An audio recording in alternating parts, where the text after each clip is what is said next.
Memberikan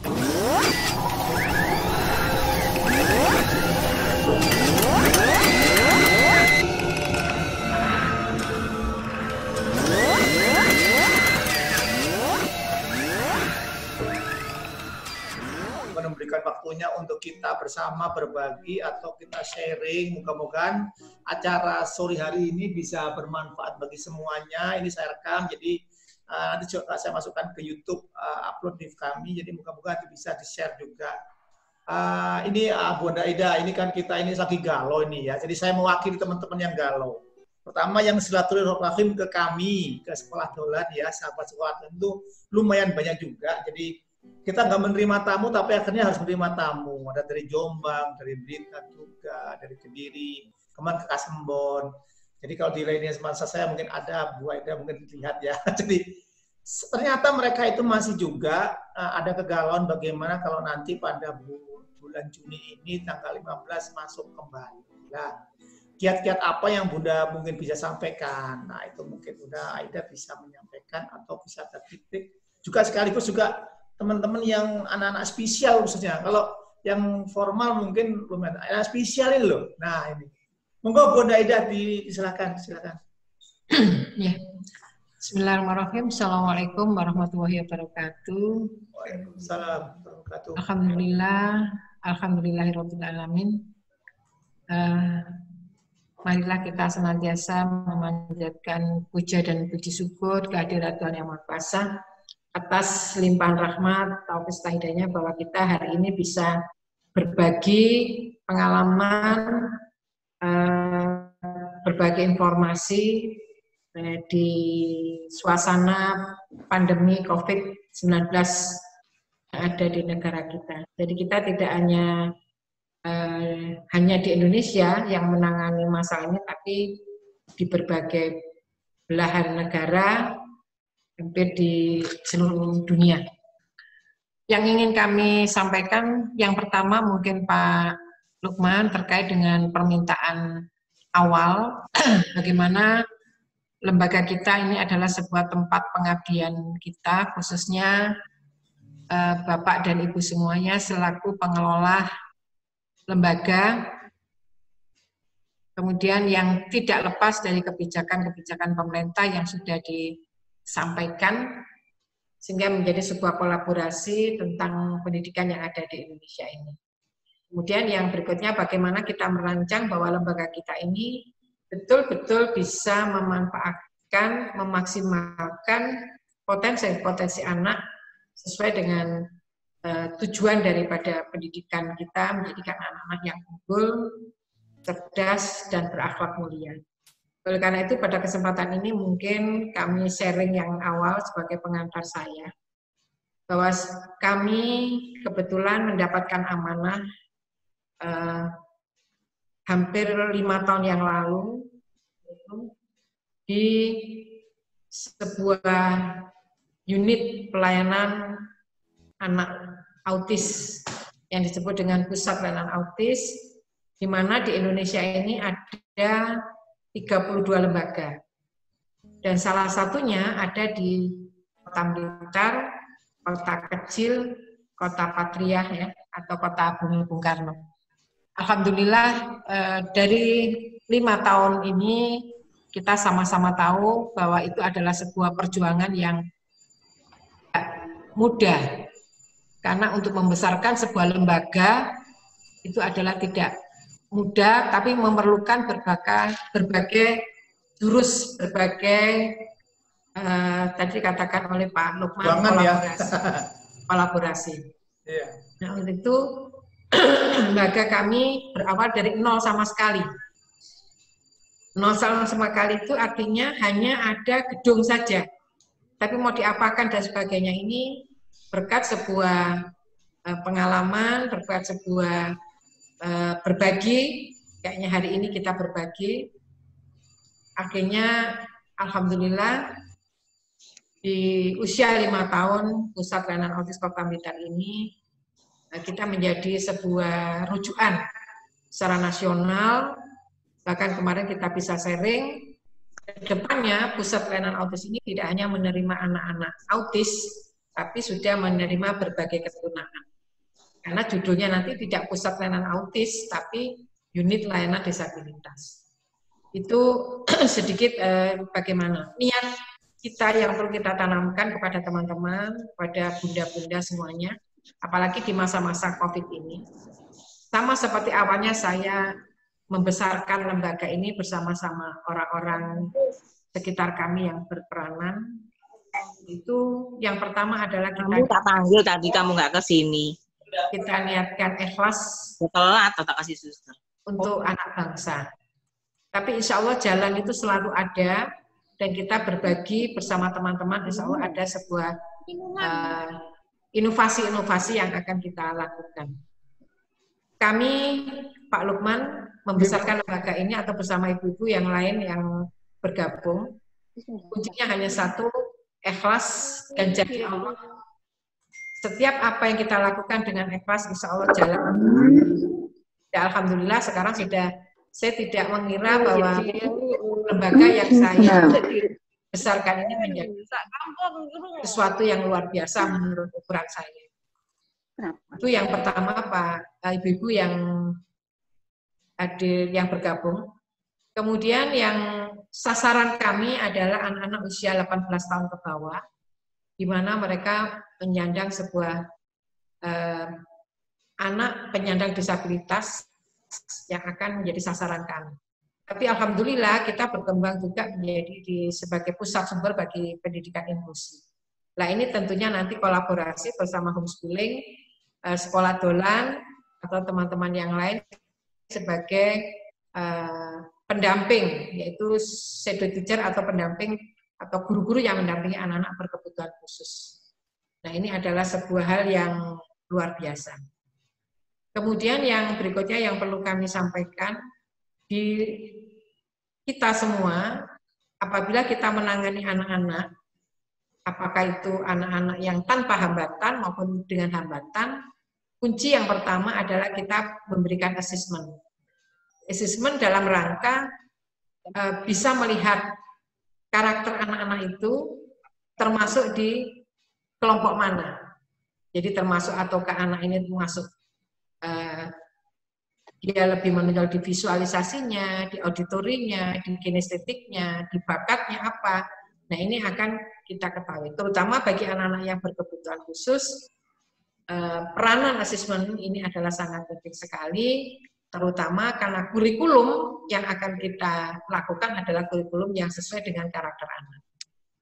Itu yang pertama. Kemudian yang kedua, bagi ibu yang bergabung, bahwa sebetulnya yang dinamakan inklusi itu atau yang karakter yang beda itu tidak hanya anak-anak ABK, tapi anak-anak yang tanpa hambatan pun mereka memiliki sebuah karakter yang berbeda antara satu yang dan lain, sehingga ini memerlukan sebuah pendekatan yang perlu kita lakukan juga berbeda. Itu yang dilakukan kami. Kemudian setelah kita tahu assessment, maka akan ada 3 kategori anak itu, yaitu anak mampu latih, mampu didik, dan mampu rawat.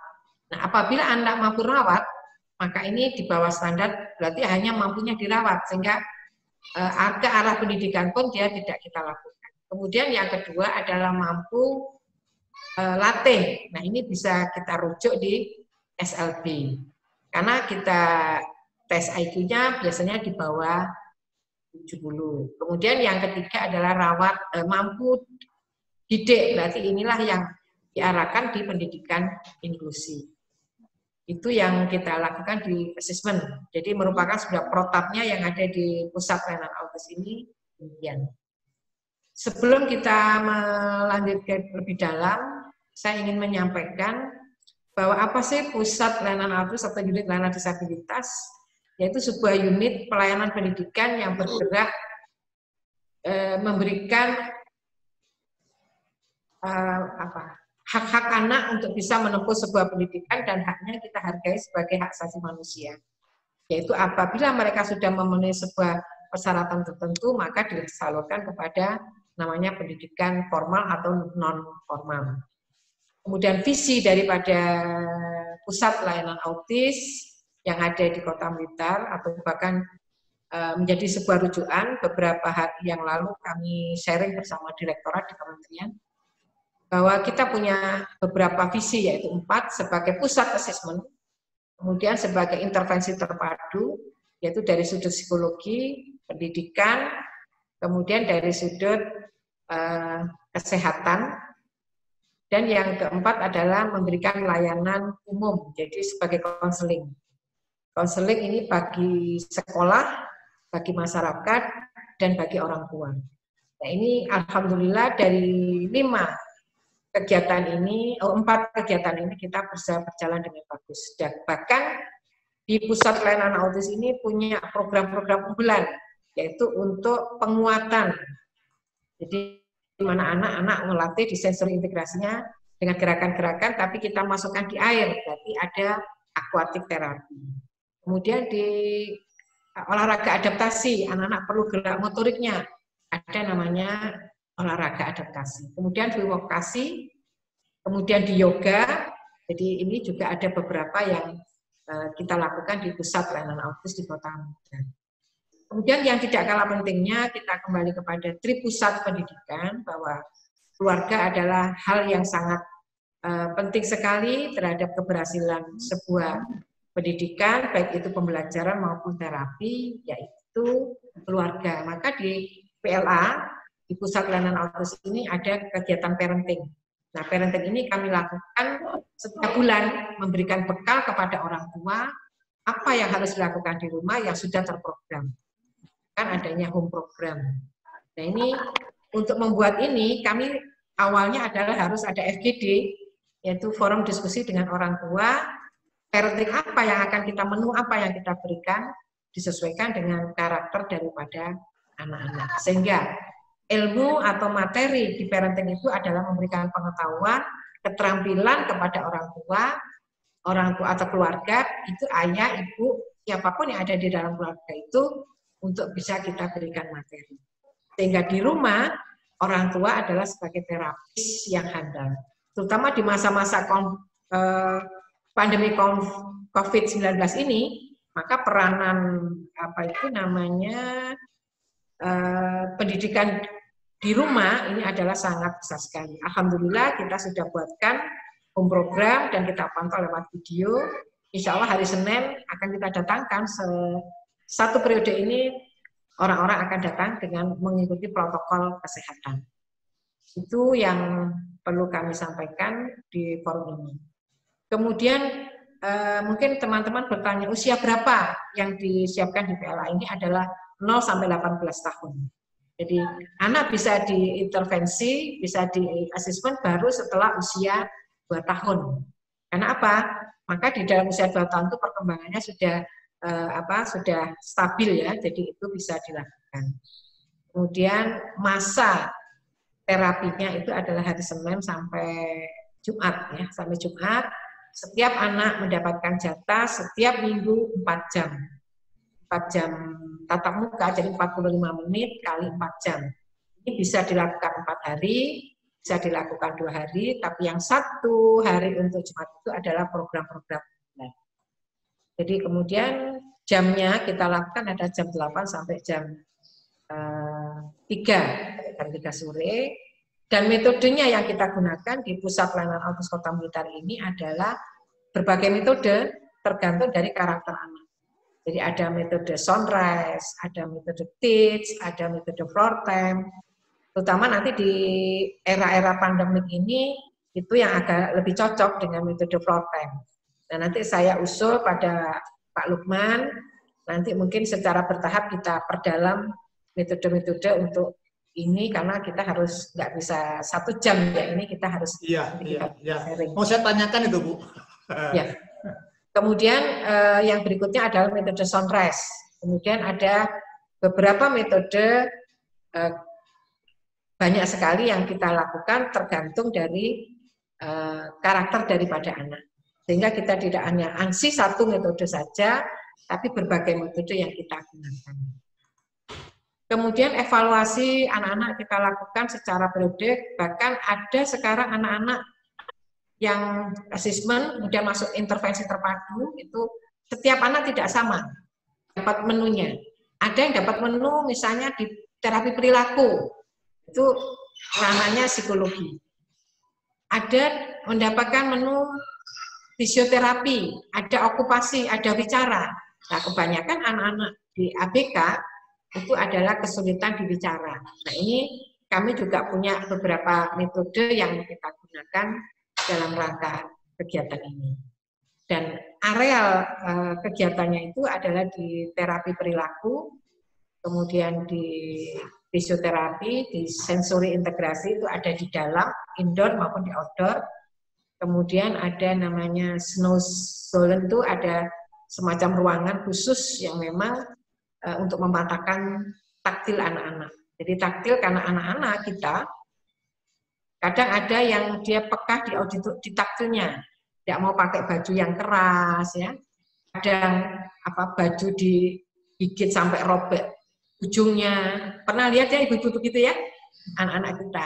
Kemudian aroma, nggak mau dengar suara yang keras. Nah, ini adalah anak-anak yang kita hadapi di lembaga-lembaga kita.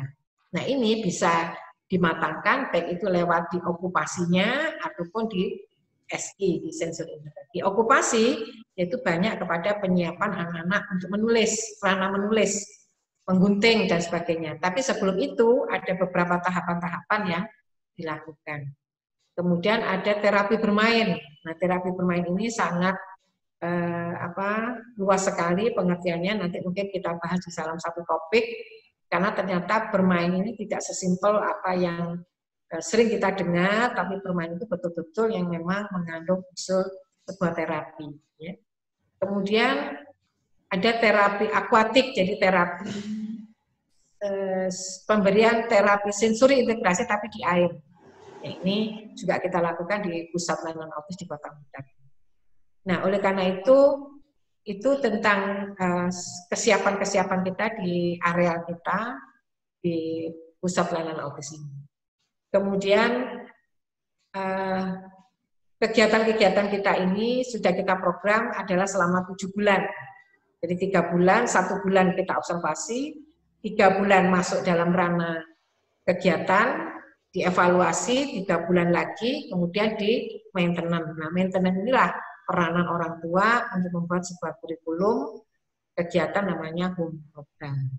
Mungkin itu, dan mungkin ada sambil bertanya-tanya nanti Pak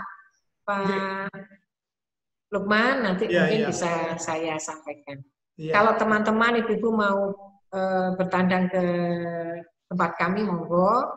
Terutama di masa-masa COVID ini, ada beberapa yang nanti di akhir mungkin perlu kami sampaikan. Mungkin ada sesi 1 dulu yang di sini dulu aja Pak Lukman.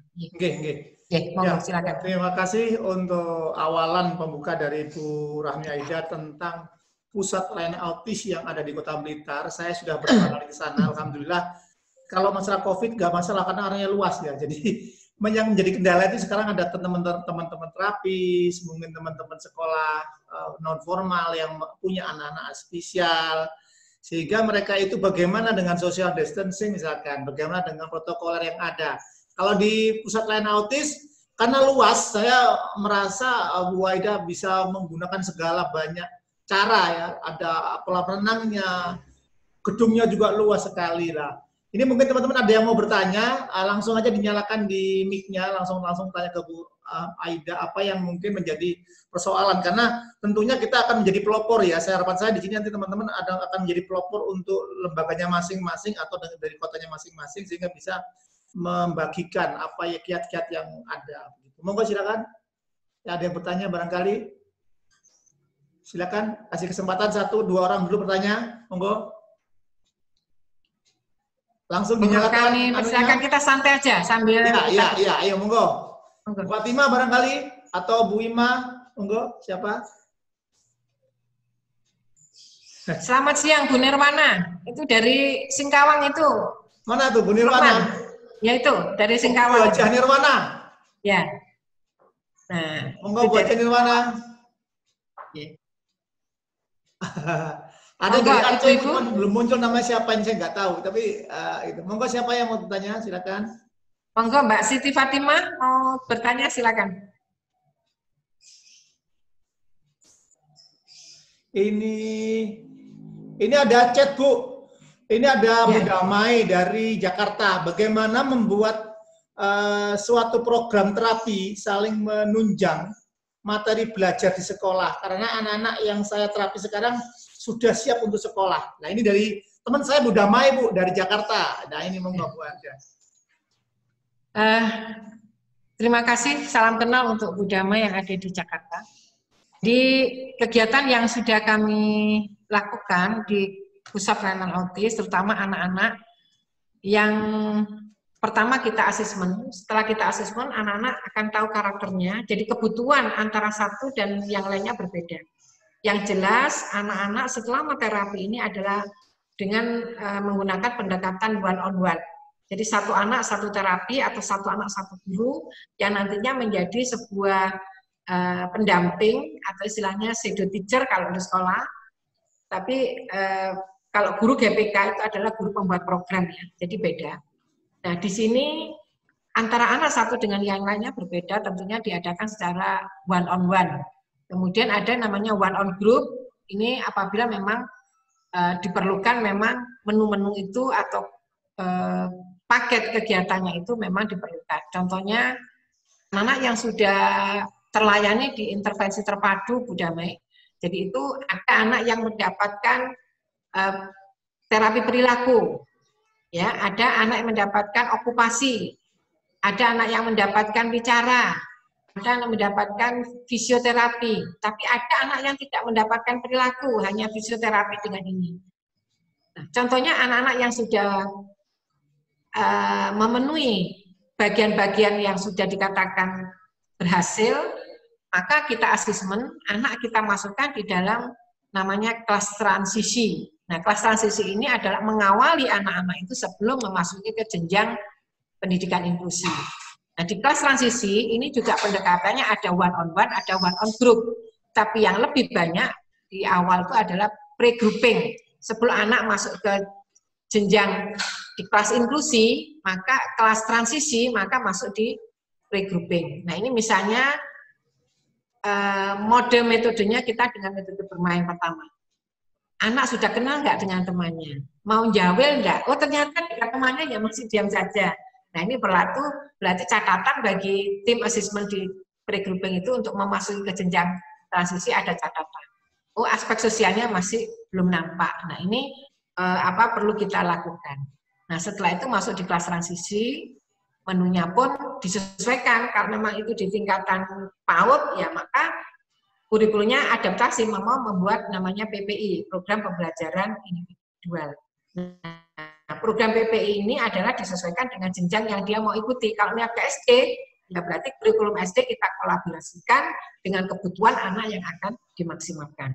Nah, oleh karena itu apa yang perlu kita lakukan? Tadi pertanyaan Bu Damai dengan karakter anak yang berbeda, menunya berbeda, ya sesuai dengan istilahnya adalah kebutuhan apa yang dimaksimalkan pada anak-anak. Sehingga kami membuat namanya program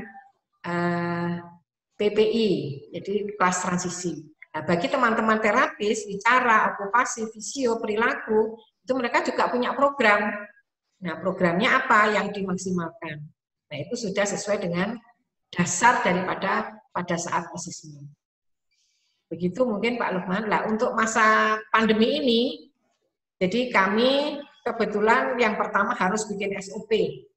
Jadi SOP yang ada dilakukan di pusat pelayanan autis ini, Pak Lukman, insya Allah kita sudah menyiapkan propertinya. Mulai dari pertama kita sosialisasikan kepada teman-teman terapis, kepada tim kami, tenaga administrasi maupun tenaga kebersihan dan lingkungan yang ada di PLA, kita sosialisasikan.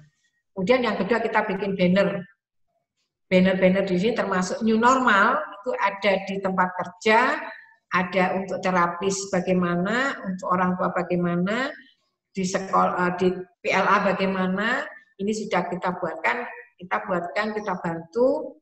Ini beberapa hari ini sudah selesai dan insya Allah sudah ditandatangani oleh Kepala Dinas dan ini menjadi aturan yang akan kita lakukan. Dan kami ibu-ibu yang bergabung di sini 1 hari hanya menerima 1 anak yang diterapi. Satu terapi hanya menerima 1 anak. Satu Mengapa? terapi, ya? Dalam Pak? Satu terapi. Satu terapi. Jadi karena kalau kami masukkan semua, anak di tempat kami hampir 500 sekarang. Hampir 479 anak. Belum yang waiting list itu yang belum di asesmen itu masih banyak.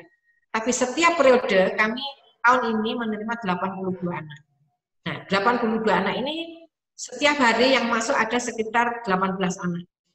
17 sampai 18 anak. Nah, dari sini maka terapi semua memegang satu-satu. Jadi nggak boleh megang 2, karena kalau pegang 1 itu akan kita tahu jejaknya. Mulai datang dari tempat pintu gerbang itu sudah diatur, Bu.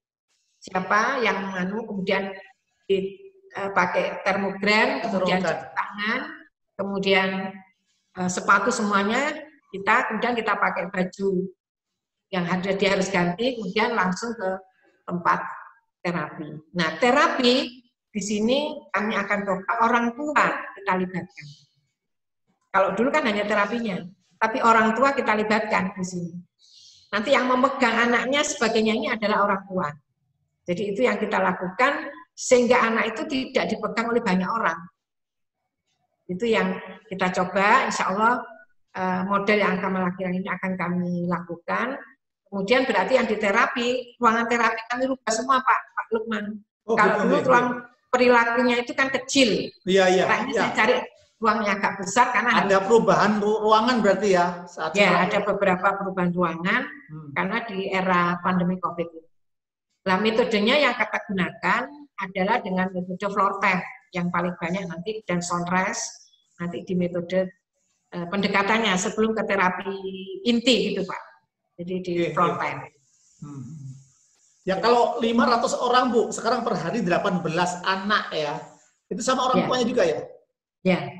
Sama orang tuanya. Jadi kan, 500 itu anak yang sudah kita asesmen. Oh, yang di asesmen ya. 479 Pak. Kalau oh gitu, nggih. Tapi kan tidak mungkin anak 479 itu akan saya terapi semuanya, kan tidak mungkin. Tapi kami punya cara di standar pelayanan minimal kami adalah dengan 7 bulan tadi itu.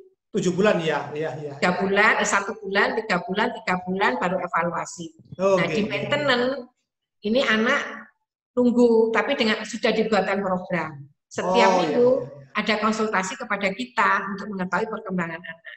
Kemudian kita feedback lagi. Oleh karena itu di layanan yang terakhir ada layanan umum itu ya di situ butuhnya untuk layanan konsultasi itu kepada orang tua. Nah, setelah nanti periode berikutnya yang 7 bulan berikutnya Pak, Ibu-ibu, yaitu ada 3 kategori. Anak baru yang belum pernah diterapi sama sekali, anak yang lanjutan kemarin maintenance sekarang dimasukkan lagi, dan anak yang sudah beberapa maintenance dimasukkan. Jadi ada 3 kategori. 3 kategori. Okay. 3 kategori. Nah, ini ada tambahan pertanyaan dari Ibu Fatima. Saya punya murid yang peka dengan suara-suara mobil yang digas. Dia selalu menutup mata dan selalu menutup telinga dan menangis. Tapi mendengar suara grendo yang melengking malah tidak apa-apa. Bagaimana mengatasi tersebut, Bu? Jadi kalau suara mobil menangis, ini saya juga pernah dulu anak autis kalau dengar suara hujan, selalu menangis dan suruh nutup pintu dan gorden. Nah ini bagaimana mungkin Bu? Ya, itu yang merupakan topik kita yang kedua ini yang disampaikan yang ditanyakan oleh Bu Fatima. Bagaimana mengatasi perilaku anak-anak, terutama belajar maupun di rumah maupun di kelas dengan pendekatan sensori dan gerak. Nah, mengapa hal itu muncul?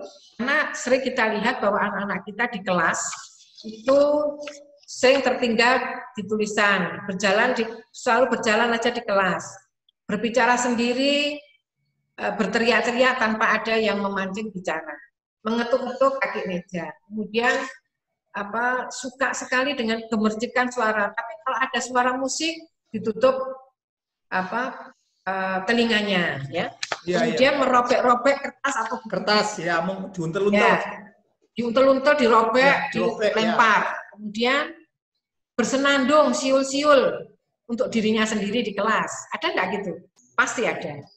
Menutup telinga, ya kalau guru sedang bersuara, nah ini banyak. Menoleh ke jendela, terus saja, nah itu juga ada. Nah semuanya itu adalah termasuk besar peranannya terhadap kegiatan anak-anak yang kita ikuti keseharian, baik itu di rumah maupun di sekolah. Maka ada beberapa gangguan, itu ada namanya gangguan taktil. Yaitu misalnya menarik diri dari sentuhan. Jadi kalau disentuh dia nggak mau. Nah ini berarti dia pada tubuh anak itu ada gangguan taktil. Menolak makan makanan bertekstur tertentu. Jadi itu juga ada gangguan di taktilnya, di lidah, di perasanya. Kemudian memakai jenis pakaian tertentu. Jadi ada yang labelnya nggak mau, jadi di labelnya sini dia nggak suka. Nah ini nggak bisa. Menghindari misalnya lem, main pledok, main lumpur, finger painting itu nggak mau. Kadang jalan di rumput itu dia jijik, nggak mau. Nah ini berarti dia ada gangguan di taktilnya. Kemudian mengelur rambut atau wajahnya dicuci. Anak-anak itu kadang kan main air itu tak senang, tapi ada anak-anak di ABK itu reklamasi itu nggak mau. Jadi merasa tersiksa sekali. Nah ini juga. Kemudian ada anak yang gangguan di proprioseptif atau di vestibuler, yaitu keseimbangan dalam perencanaan. Contohnya kesulitan merencanakan melakukan gerakan. Anak kalau mau turun tangga itu kan mikir, kaki saya kiri atau kanan, ini di sebelah mana. Nah ini dia nggak bisa, nggak berani. Terus anak terlalu lemah memegang pensil. Memegang pensil ini masih terlalu lemah. Nah ini termasuk ada gangguan di proprioseptifnya dan di vestibuler. Anak yang selalu duduk di ujung kursi, ada enggak? Ada ya? Jadi di ujung kursi sehingga kakinya bisa nempel ke ke tanah. Ya, tapi orang yang duduk benar kan harus begini, nempel di kursi. Artinya ada 9, 90, 90, 90. Nah, ini yang benar. Kemudian kesulitan ini berdiri satu kaki. Ya, berdiri ke satu kaki itu ada kesulitan. Kemudian anak yang masih kurang percaya diri, ini ada gangguan di proprioseptif dan vestibuler, jadi keseimbangan dan perencanaan. Kemudian yang ketiga ini Bufat, ya di visual. Misalnya anak terganggu oleh rancangan visual. Jadi ada dia nggak mau lihat cuek. Kesulitan memulai mempertahankan kontak mata. Jadi kontak matanya ini nggak berani dia. Jadi ini selalu kemana-mana. Nah ini ada gangguan. Kesulitan dengan tulisan dengan tangan ukuran jarak. Jadi ini anak yang kalau menulis kadang sampai nempel ke bangku ya. Ini. Kesulitan mengetahui kiri kanan. Kiri dan kanan. Ada enggak itu? Ada. Oleh karena itu dengan COVID pandemi ini kami merancang sebuah metode yaitu wajib di tempat kami dan beberapa lembaga-lembaga PAUD yang sudah pernah kami sampaikan di salah satu seminar, yaitu tentang kemandirian. Apa kunci wajib di pembelajaran di rumah pada pandemi COVID ini, yaitu belajar 1, mencuci tangan, 2, belajar kemandirian, misalnya memakai celana. Nah, kadang anak tidak bisa membedakan antara kiri dan kanan. Nah, ini kita ajarkan pada saat di pelajaran di rumah. Nah ini merupakan menu. Nanti kalau teman-teman kepingin, nanti kami share untuk program-program yang bisa dilakukan di rumah. Kemudian auditori, ini seperti pertanyaan Bu Fatimah tadi, mudah terganggu oleh suara-suara keras. Tapi suara-suara tertentu dia merasa menikmati. Tidak merasa salah. Ya. Merasa nggak bersalah.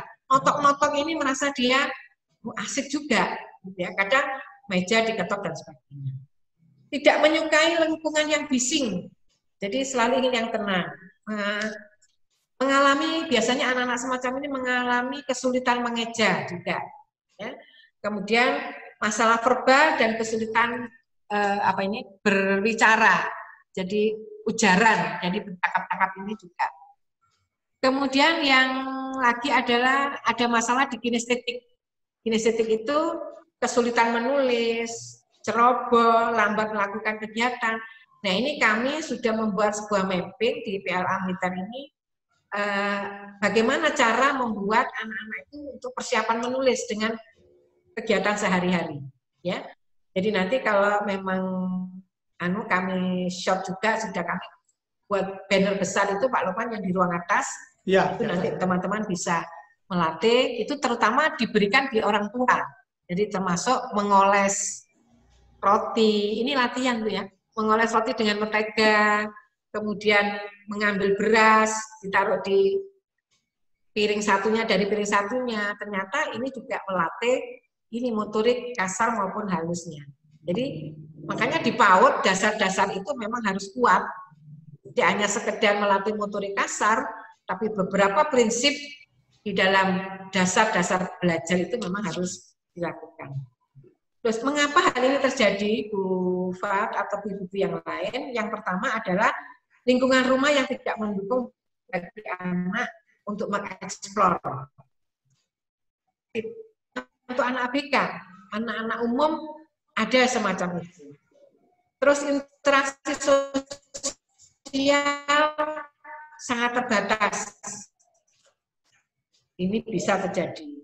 Orang tua yang kurang memahami tentang perkembangan kemahiran. Nah, ini oleh karena itu apa yang para orang tua ini bisa mendeteksi pemetaan bakatnya. Nah, ini bisa kita lakukan. Kemudian apa yang perlu dilakukan kegiatan-kegiatan ini? Ya, kita lihat dari apa yang diinginkan, apa yang dilakukan, maka kuncinya adalah di 4 sensor, yaitu pendengaran, penglihatan, penciuman, perasa, ya, peraba di kulit. Nah, kalau ini anak-anak biasanya ada kesulitan di mana? Ada kesulitan itu yang nampak nanti di perilakunya, termasuk nutuk-nutuk, nutup pipi ini kan di perilaku. Nah, berarti ada 3 masalah. Satu adalah masalah penerimaan, kedua diproses di otak, kemudian masalah respon. Nah, itu ada 3 hal yang dialami atau anak-anak mengalami kesulitan. Lah, letaknya di mana? Maka harus dialirkan, dijalurkan ke sebuah aktivitas. Misalnya anak-anak yang kesulitan di taktil, di perabanya, maka apa? Dilakukan dengan latihan pinjer-pinjer pelan-pelan, tapi dengan ditaruh dulu mainannya. Anak-anak yang tertarik yang mana? Maka itu di metode floor time itu yang diingini anak-anak itu yang menjadi semangat bagi anak itu untuk bermain. Tetapi orang tua harus pertama menirukan, mengajari, kemudian dia menirukan dan terus memberikan semacam semangat, dukungan yang positif, akhirnya anak menjadi terbiasa. Kemudian misalnya di sensori, latihan sensori, itu banyak sekali model-model. Kemudian di sensory garden, misalnya di tanaman-tanaman atau di luar yang bisa dilakukan. Ya, banyak sekali hal-hal untuk merangsang, termasuk misalnya aktivitas vestibuler, keseimbangan. Misalnya bermain di ayunan kalau bayi ya. Kemudian ada anak bisa keseimbangan ini bisa merata. Nah, itu banyak sekali aktivitas-aktivitas contoh. Nanti insya Allah gambar-gambar akan kami share nanti mungkin di Pak Lukman, nanti bisa diberikan untuk teman-teman nanti di rumah, terutama pada orang tua. Itu mungkin Pak Lukman.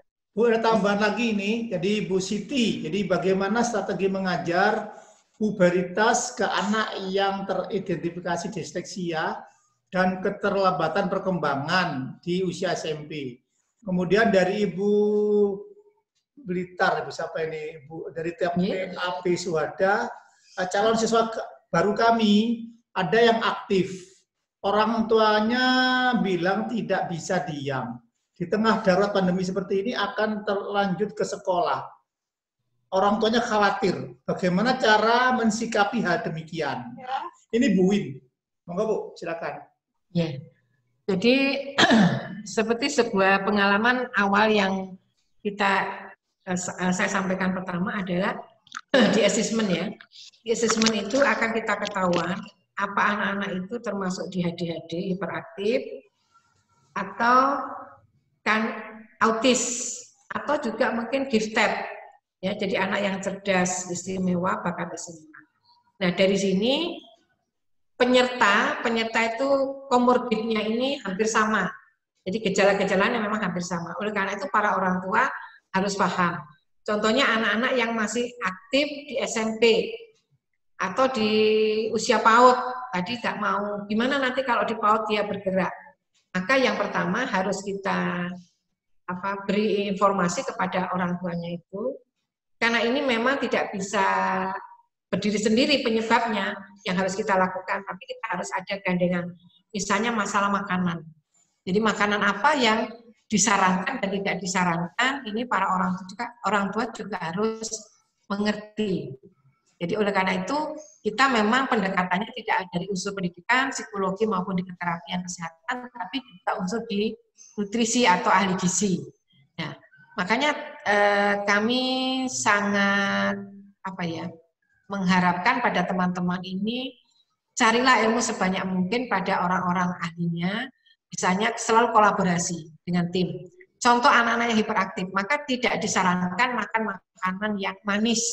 Jadi oleh karena itu ini menjadi anak lebih hiperaktif. Kemudian susu misalnya, coklat, es krim. Es krimnya nggak apa-apa, tapi ada coklatnya dan teman-temannya ini juga berbahaya untuk anak bisa lebih aktif. Nah, kemudian untuk di PAUD bagaimana? Diupayakan nanti insya Allah Bu Win kita lakukan nanti dengan sebuah metode yang sudah dikemukakan di beberapa ahli yang dari buku Stanley itu mengatakan di metode flow type itu anak yang disukai pada saat itu apa? Nah, ini kita arahkan. Jadi kita jangan inilah yang kamu lakukan, ini jangan. Jadi kalau pada anak yang hiperaktif, kemudian bagaimana kita menangani anak yang hiperaktif? Banget sekali. Pada saat tantrum, ya mungkin itu terjadi, maka kuncinya adalah kita tidak boleh bertanya yang terlalu, kenapa sih kamu itu? Nah ini nggak bisa. Maka yang harus kita lakukan, anak itu dipeluk. Nah dipeluk, bagaimana? Ada beberapa teknik yang kami kemarin sharing dengan teman-teman yang dari Belanda maupun dari Selandia Baru kemarin sore ya. Di antara beberapa teman itu adalah menggunakan alat Win. Jadi ada filternya semacam plastik begitu ya. Jadi karena kita tidak boleh bersentuhan karena ada jarak ya. Jadi ini kita lakukan dipeluk, anak itu juga, tapi anak itu senang, dia senang itu. Akhirnya apa yang dia lakukan merasa gerakan ini berkurang. Dan kuncinya Bu Win harus dilatih dan dilatih untuk anak-anak yang berkebutuhan khusus. Itu. Anak yang puberitas nih Bu, yang puberitas. Masa puber ya? Ya. Puber. Nah, SMP. Masa puber di SMP ada sebuah pengalaman yang sangat menarik yang dilakukan oleh Ibu Bettina yang ada di shelter autis yang ada di Jakarta. Saya sangat tertarik sekali. Maka saya punya keinginan juga di Kota Blitar akan saya lakukan itu. Yang ditangani adalah anak-anak autis murni dan ada anak ADHD. Itu masa-masa pubertas. Pada awalnya ya tetap kita lakukan secara pendekatan apakah itu okupasi, fisioterapi maupun di sensori integrasi. Tapi di sisi lain kita petakan bakatnya. Ternyata dari anak yang terlalu gerak positif sekali ini kita arahkan di anak band, jadi di drummer. Jadi di drum Pak. Sekarang ini dia ikut kursus drum. Ya, jadi terapisnya ini ada salah satunya itu memang dari kinestetik dan musik. Nah, ini terpancing di sana. Nah, akhirnya ada lagi anak yang masih autis juga. Waktu itu dia sudah bisa menghasilkan 1 bulan 15 juta.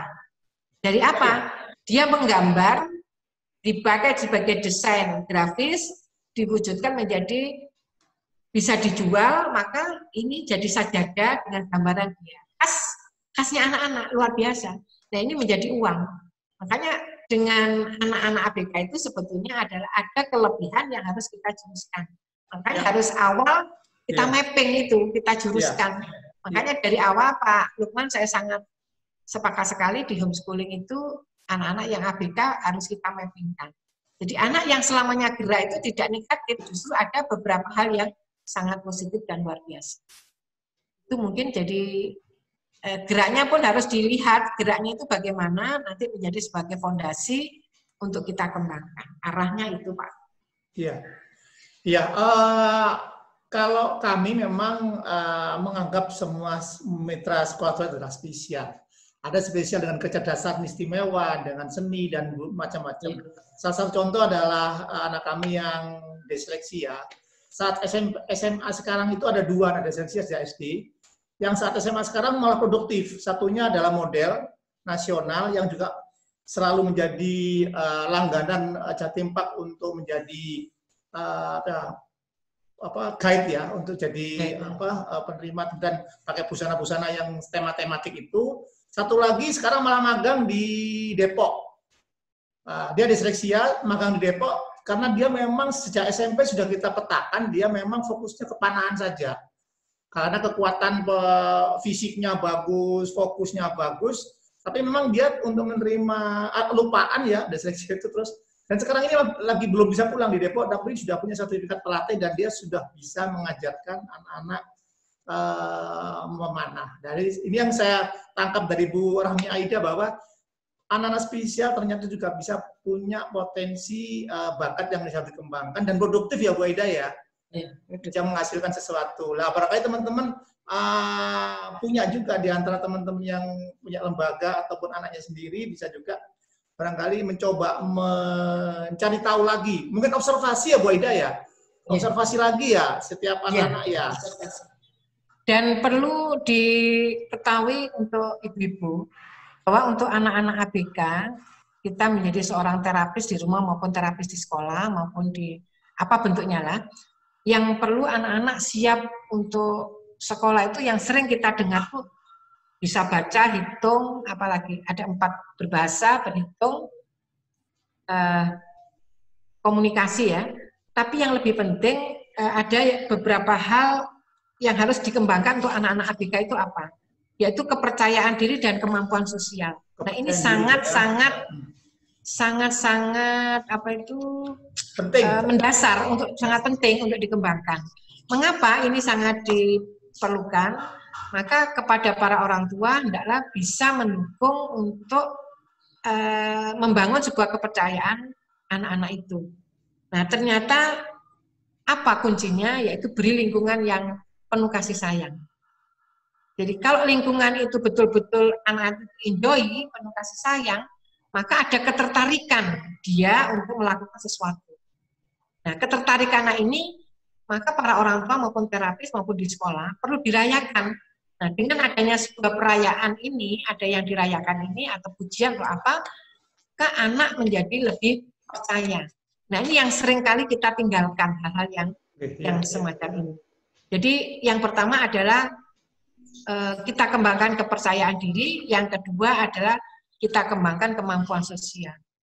Di beberapa negara yang sudah berhasil mengadakan pendekatan kepada anak-anak ABK, kemampuan sosialnya ini sangat fondasi sekali. Contohnya, apakah anak sudah bisa antri makan? Nah, kalau dia sudah bisa antri makan, dia bisa memanage dirinya sendiri. Apakah anak sabar untuk melakukan giliran? Nah, ini yang hal-hal yang semacam ini menjadi sebuah fondasi sehingga menjadi sesuatu yang bisa dia lakukan. Oleh karena itu, tidak hanya masalah bahasa, masalah matematika, masalah apa yang harus kita siapkan, tapi sisi lain yang perlu kita kembangkan adalah mengembangkan kemampuan percaya dirinya dan kemampuan sosial. Kemampuan sosial itu banyak. Contoh, anak coba tolong panggilkan, minta tolong. Ini anak diberi kepercayaan. Nah, kalau dia percaya, insya Allah yang lain-lain akan kelihatan nampak di sana. Itu ya, saya sepakat sekali dengan tadi Bu, memberikan kasih sayang, kemudian kepercayaan diri. pengalaman kami, ada anak kami yang dulu yang disleksia itu memang saat dia nggak percaya diri, ketakutan matematika, nggak naik 2 kali SD-nya, Bu. Tapi saat dia bisa menunjukkan bahwa dia punya keahlian dalam dance atau menari, terus kita kasih kepercayaan untuk memimpin anak-anak lain untuk berlatih menari, terus kita kasih apresiasi, bahkan saya kasih tips, kalau tampil saya kasih uang untuk bisa mereka, dan sekarang pun saya kalau dia tampil saya kasih apresiasi dalam bentuk uang dan lain sebagainya, sehingga ada kepercayaan diri mereka dan merasa dia sebagai profesional. Dan itu penting banget. Ternyata ada anak yang drummer kemarin, namanya Kenzi, juga demikian, anaknya aktif banget. Saya sepakat tadi kalau anaknya aktif banget, kita kasih aja drum. Ternyata dia memang sekarang jadi drummer cilik Kota Malang. Dan diundang struggle untuk tampil, kemarin di mall-mall juga tampil, dan anaknya luar biasa. Sekarang malah berkembang ke public speaking. Jadi saya sepakat sekali di situ. Saya juga ingin menyapa ini sahabat saya dari Montessori School ya, ada Bu Kori ya, Bu Kori, terus ada ini terapis dari Jakarta yang juga sering memberikan materi-materi tentang itu, dan ini teman-teman saya banyak Bu dari Madura, dari mana-mana ini. Terima kasih. Jadi mungkin sebelum itu Pak Lukman saya tambahkan sedikit ya di 2 poin tadi. Apa yang dilakukan Pak Lukman tadi itu sudah betul, karena ternyata dengan kepercayaan diri ini membangun anak-anak, kemampuan dan bakatnya akan muncul. Karena ada rasa kepercayaan diri tadi, maka anak-anak untuk bisa mengendalikan perilakunya, bisa mempelajari kemampuannya. Iya. Kemudian yang lebih penting lagi, dia menyukai. Kalau dia menyukai, maka ini akan menimbulkan sesuatu yang luar biasa bagi dirinya. Ditambah lagi dengan mudah melakukan ya Bu, easy ya. Iya. Enjoy, easy ya. Nah, itu ya. Iya. Di sisi lain, karena ada kepercayaan itu, maka lingkungan keluarga harus bisa mendukung. Apa dukungannya, termasuk guru-gurunya, terapisnya maupun lingkungan keluarga itu mendukung lingkungan sekitarnya, memberikan lingkungan yang menyenangkan. Nah, menyenangkan ini adalah lewat sebuah kasih sayang, cinta, karena di situ kita menumbuhkan vitamin bagi otak kita, bagi otaknya anak-anak, sehingga akan menjadi sesuatu yang luar biasa. Ini ada pertanyaan lagi Bu. Saya masih bingung nih dengan daring untuk anak-anak inklusi yang orang tuanya sekarang itu bisa diajak kerjasama untuk belajar online. Apa bisa dibantu dengan home visit ya Bu? Bolehkah home visit di tengah pandemi seperti ini? Mohon sarannya. Ini dari Ibu Istianah Madura, nggak salah. Ya. Ibu-ibu nanti untuk anak-anak yang dalam kondisi COVID ini, yang kita lakukan, dan kami sudah sharing dengan beberapa teman. Jadi yang pertama harus kita lakukan adalah membuat home program. Nah, home program itu menu wajibnya apa? Yang pertama adalah karena menghadapi new normal ini, anak harus 1, bisa cuci tangan yang benar. Itu wajib. Pertama kali, itu Bu Isna ini, anak-anak kami nyucinya masih amburadul. Tapi terus dilatih sampai selama sekian bulan ini, sekarang sudah pinter untuk nyuci tangan itu. Terakhir videonya sudah sempurna luar biasa. Tapi ada beberapa anak-anak yang ada gangguan di motoriknya itu memang ada beberapa yang masih, misalnya anak yang CP ya, ada itu memang mereka belum sempurna, harus dibantu oleh orang tuanya. Kemudian yang kedua, toilet training. Jadi memandirikan dia ke toilet training sendiri itu termasuk home program. Nah, home program-program yang lain disesuaikan dengan kebutuhan anak, dibuatkan. Kegiatannya ini, tujuannya apa, goalnya apa. Nah, ini kita beberkan. Apakah boleh dilakukan home visit? Di kami, Bu Isna ini, ada orang tua yang tidak memiliki HP. Ya, kami otomatis, para terapis kami home visit, tapi kami masih mematuhi protokol kesehatan yang kami pun membuat surat kepada gugus tugas yang ada di Kota Blitar. Dari PLA, Bu ya? Dari PLA. Oh, dan ada surat kami untuk himbauan itu atau gimana, Bu? Kami membuat surat izin kepada gugus tugas di kota bahwa kami akan melaksanakan. Apa di sana? akan kamu lakukan program ini. Kami ada SOP-nya. Jadi SOP-nya nanti bagaimana? Contohnya anak yang ada di PLA di sini Bu, yang mau datang ke sini nanti beberapa minggu lalu, itu kalau sudah dari sini tidak boleh mampir-mampir, harus pulang ke rumah. Jadi untuk apa? Arusnya harus kita bisa deteksi. Nanti kalau dari PLA mampir-mampir, nanti kalau ada apa-apa harus kita lihat. Termasuk di rumah, kita home visit, kita lakukan juga tetap aturan-aturan protokol. Dan orang tua tetap kita beri informasi itu. Itu Bu, monggo silakan. Jadi ada namanya home program yang untuk kita tutorialnya kepada para orang tua. Iya. Dan teman-teman di PAUD maupun di sekolah-sekolah inklusi, targetnya jangan terlalu tinggi sesuai dengan kurikulum. Harus kita turunkan. Ya. Kata diturunkan, tapi tidak keluar dari konteks kontennya. Makanya ada apa, bagaimana, dan siapa. Apa, termasuk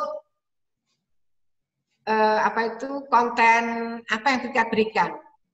Bagaimana metodenya kita lakukan, siapa kepada anak model apa. Nah, ini ketiga ini harus jadi sesuatu menu yang luar biasa untuk teman-teman. Hah? Ya, apa? Ya. Itu Pak.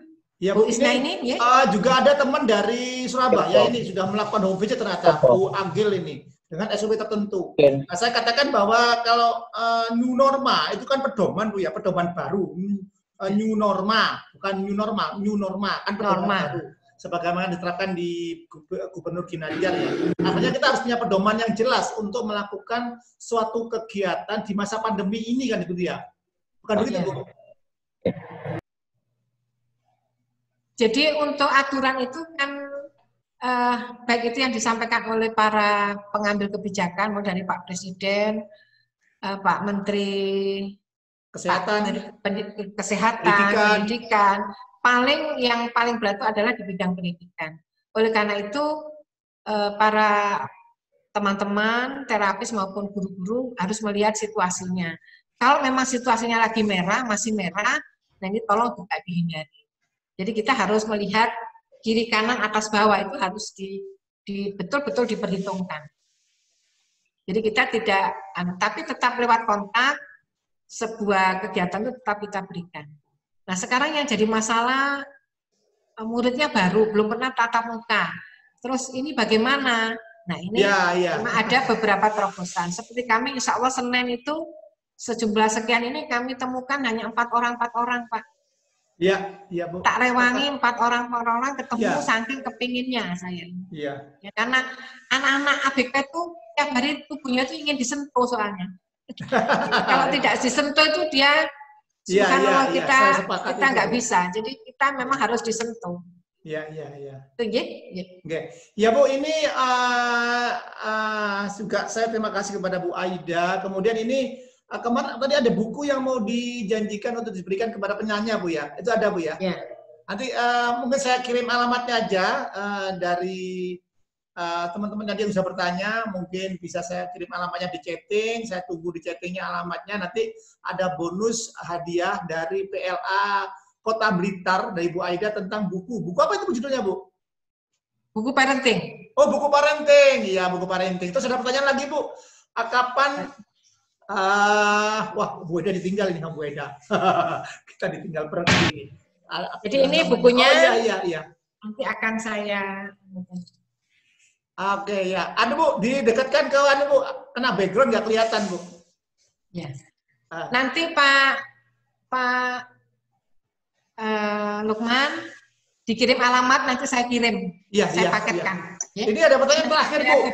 Kapan kita bisa adakan lagi khususnya untuk guru-guru terapis supaya bisa mengadakan pelatihan yang terserah Pak Lukman dari PLA Blitar, kemudian nanti kita agendakan jadwal yang tetap, pesertanya mungkin juga berapa gitu, kita pastikan materinya apa. Nah, mungkin coba Bu Eda mungkin bisa sampaikan kapan atau mungkin dalam waktu dekat, minggu depan atau bulan depan atau bagaimana, moga Bu Eda.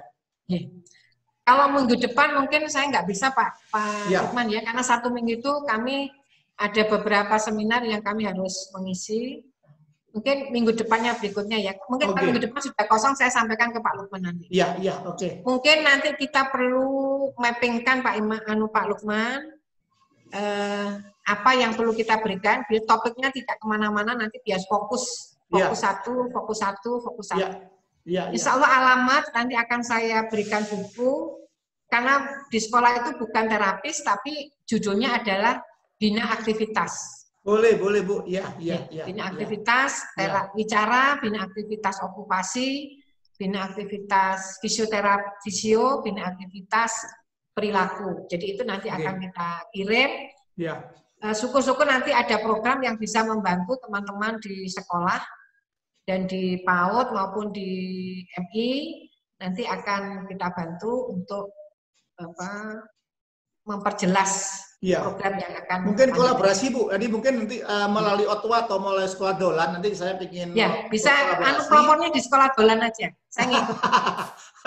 Jadi nanti saya mengkoordinasikan baik orang tua, anak-anak spesial yang mungkin membutuhkan informasi, akan saya kaitkan, saya ajak Bu Rahma Eda untuk berbagi.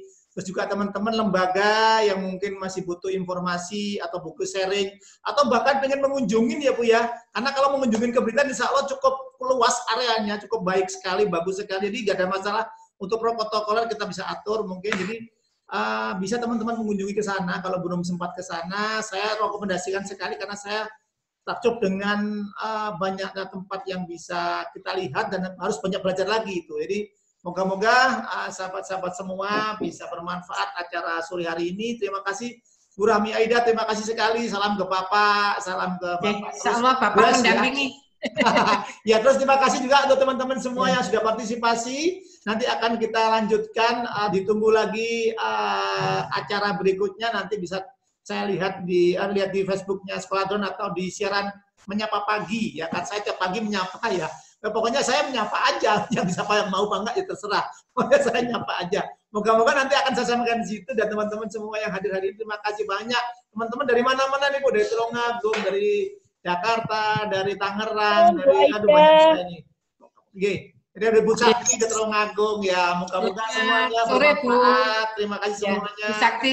Ya, jadi moga-moga semua bermanfaat dan bisa menjadi pelopor di masing-masing kotanya Bu, terutama saya bikin bermanfaat bagi lembaganya, keluarganya, terus di kotanya menjadi pelopor.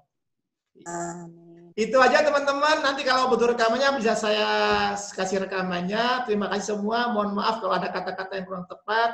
Saya mohon pamit dan sekaligus saya tutup acara ini, matur suwun dan mohon maaf. Terima kasih semuanya. Kak Lukman. Iya, terima kasih semuanya.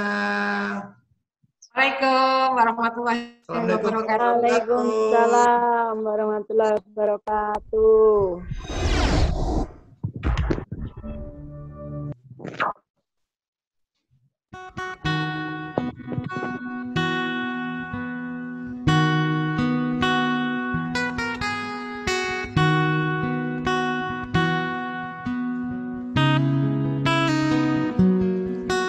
Sebelas Januari bertemu, menjalani kisah cinta ini. Naluri berkata, engkaulah milikku.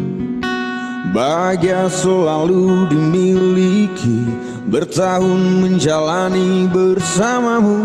Ku nyatakan bahwa engkaulah jiwaku. Akulah penjagamu, akulah pelindungmu, akulah pendampingmu di setiap langkah-langkahmu. Pernah ku menyakiti hatimu, pernah kau melupakan janji ini.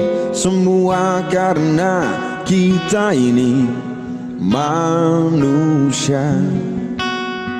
Akulah penjagamu, akulah pelindungmu, akulah pendampingmu di setiap langkah-langkahmu.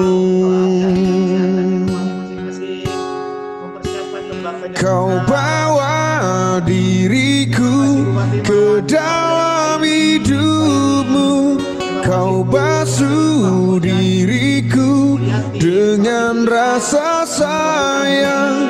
Senyummu juga sedihmu adalah hidupku. Kau sentuh cintaku dengan lembut, dengan sejuta warna.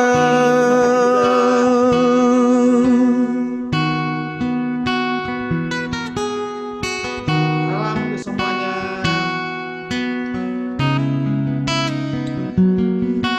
Pernah ku menyakiti hatimu, pernah kau melupakan janji ini. Semua karena kita ini manusia. Akulah penjagamu, akulah pelindungmu, akulah pendampingmu di setiap langkah-langkahmu. Kau bawa diriku ke dalam hidupmu. Kau basuh diriku dengan rasa sayang. Senyummu juga sedihmu adalah hidupku. Kau sentuh cinta.